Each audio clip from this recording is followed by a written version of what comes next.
غواړو د دوه رقمي عددونو تفریق کار کړو.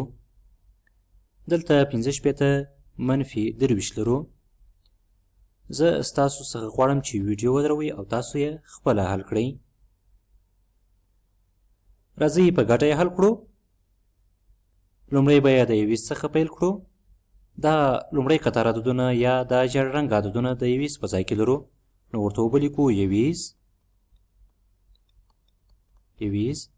او داسې کرښه به هم راتاو کړو تر څو لاشه راته معلوم وي.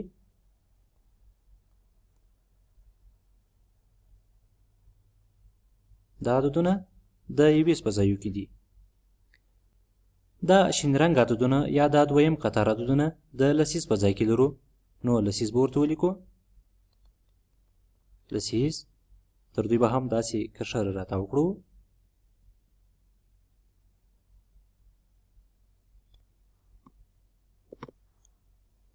نو راځئ تفریق یې کړو. د 15 څخه که 23 کم کړو 22 پاتې کېږي. 22 یا د 15 څخه که 3 کم کړو 2 پاتې کېږي. د 14 څخه که 12 کم کړو 14 پاتې کېږي. 4 یا د 14 څخه که 2 کم کړو 4 پاتې کېږي. نو د 15 څخه که 23 کم کړو 42 پاتې کېږي. یا یې په نورو لارو حلولی سو. داسې لیکو چې 15 مساوي کېږي 15 د 21 په ځای کې لرو، نو وبه لیکو 15 جمع 6 د لسیز په ځای کې لرو، نو لیکلی سو چې 6 لسیزه. 23 هم داسې لیکلی سو مساوي کېږي. په 23 کې 3 د 21 په ځای کې لرو، وبه لیکو 3 21.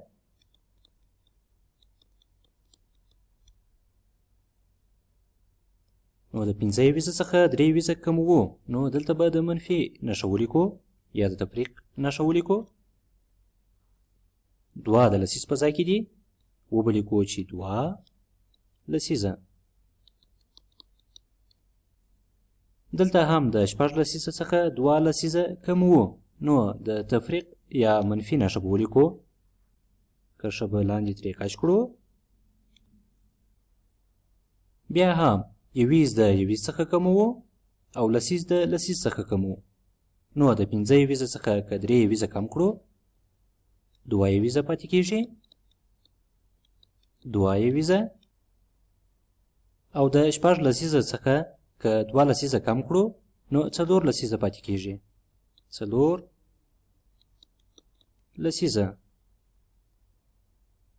بیا هم نښه د جمع لیکو د دوی منځ کې جمع.